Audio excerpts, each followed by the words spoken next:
Kemudian ar-rakizatu tsaniyah, kunci yang kedua, pilar yang kedua yang harus kita perhatikan sebagai penuntut ilmu. Nah, kita ini sama, semua kita sedang belajar. Yang bicara pun sedang belajar. Ya, ar-rakizatu tsaniyah, husnun niyah. Yang kedua, kita memperhatikan niat kita. Husnun niyah, talibul ilmi, para penuntut ilmu wajib menjaga niatnya, memperbaiki niatnya, ya, meluruskan niatnya. Qala fal mar'u yaj'alu niyyatahu lillahi azza wa jalla fi talabil ilmi mukhlishan lillahi fi dzalik. Kata Syekh, fal mar'u yaj'alu niyyatahu lillahi azza wa jalla, maka seorang penuntut ilmu hendaknya senantiasa menjadikan niatnya itu hanya untuk Allah, meluruskan niatnya hanya untuk Allah, fi talabil ilmi, di dalam mencari ilmu. Dia jaga niatnya ketika dia belajar karena Allah azza wa jalla, ketika dia hadir majelis ilmu karena Allah subhanahu wa ta'ala, ketika dia menghafal karena Allah subhanahu wa ta'ala, mukhlishan lillahi fi dzalik, diikhlaskan semuanya karena Allah. Karena ketika kita datang ke majelis ilmu, kita sedang beribadah. Ketika kita menghafal, kita sedang beribadah. Ketika kita sedang mencatat, kita beribadah. Kita membaca, kita beribadah. Maka ibadah ditujukan hanya untuk Allah. Di sini Imam Ahmad rahimahullah, beliau mengatakan, talabul ilmi la ya'diluhu syai' idza sahhatin niyyah. Mencari ilmu, belajar ilmu itu ibadah yang tidak ada tandingannya. Tidak ada tandingannya. Idza sahhatin niyyah, kalau niatnya itu benar, niatnya itu sahih, niatnya itu lurus. Ketika Imam Ahmad ditanya, bagaimana niat itu benar wahai Imam? Raf'ul jahl an nafsih wa an ghairi. Niat yang benar di dalam belajar, niat yang benar di dalam mencari ilmu, tujuannya adalah untuk mengangkat kebodohan dari dirinya dan kebodohan dari orang lain. Kita datang majelis ilmu karena kita bodoh, karena kita tidak tahu, sehingga kita pulang dari majelis ilmu kita membawa ilmu. Kebodohan yang ada pada diri kita hilang, kebodohan yang ada pada keluarga kita hilang. Ini yang kita harapkan. Sama-sama ketika mendapatkan faedah diamalkan, kemudian disebarkan. Sehingga tugas di dalam menyebarkan ilmu, tugas di dalam mengangkat kebodohan dari umat ini, bukan hanya tugas ahlul ilmi, bukan hanya tugas seorang ustadz, bukan hanya tugas seorang da'i, tapi kita semua ta'awun, saling kerjasama. Ya, saling kerjasama. Kita punya tugas untuk menyebarkan ilmu yang kita peroleh pada diri kita, pada anak istri kita, pada keluarga kita, sehingga semuanya ikut sama-sama mendakwahkan ilmu. Nah, ini yang diharapkan. Qal la yuridu sum'atan wala syuhratan. Penuntut ilmu, orang-orang yang belajar ilmu syar'i, tidak menginginkan sum'ah wala syuhrah, tidak menginginkan pujian dari manusia, tidak menginginkan agar menjadi orang yang dikenal di masyarakatnya, wala aradan min a'radid dunya, tidak menginginkan gemerlapnya dunia. Karena yang dicari adalah ilmu syar'i. Ilmu syar'i yang dicari, bukan ilmu dunia. Kalau yang dicari adalah ilmu dunia, ilmu kedokteran, ya, ilmu komunikasi, ilmu apalagi arsitek, atau ilmu-ilmu dunia yang lainnya, ilmu pertanian, maka boleh ditujukan untuk dunia. Ya, kalau ada orang, saya mau belajar ilmu pertanian, saya mau belajar ilmu kedokteran. Niatnya untuk apa? Niatnya biar saya dapat pekerjaan, gaji saya besar. Boleh tidak? Boleh. Dan ini difatwakan oleh Syekh Utsaimin rahimahullah ta'ala. Karena itu ilmu dunia diniatkan untuk dunia, maka dibolehkan.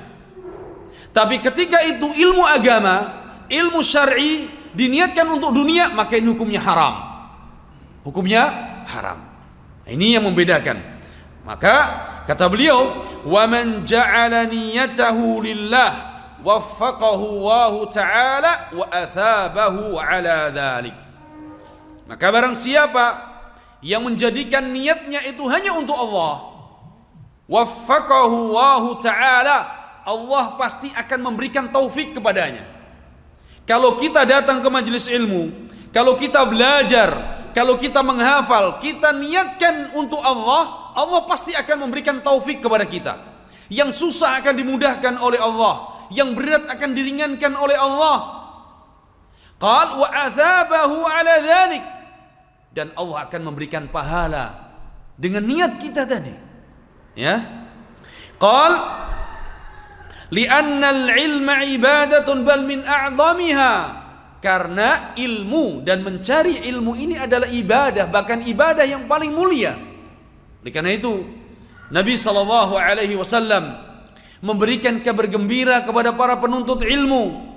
Kabar gembira bukan hanya masalah dunia, tapi kabar gembira kelak di akhirat. Wa man salaka tariqan yaltamisu fihi ilman sahhalallahu lahu bihi tariqan ilal jannah. Allah akan mudahkan bagi para penuntut ilmu jalan menuju surga.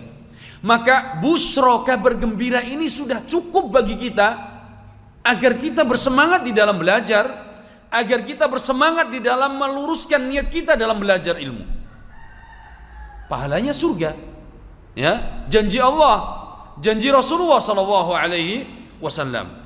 Qala wal 'amalu la yakunu al-'abdu muthaban 'alaihi illa idza kana khalisan lillahi ta'ala muttabi'an fihi lirrasul sallallahu alaihi wasallam.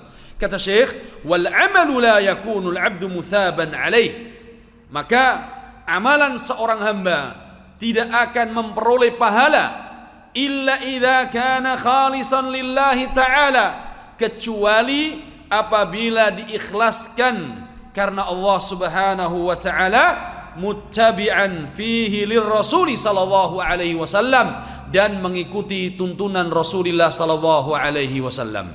Maka ini adalah kunci dan syarat agar ibadah dan amal kita diterima dan mendapatkan pahala dari Allah Subhanahu wa taala.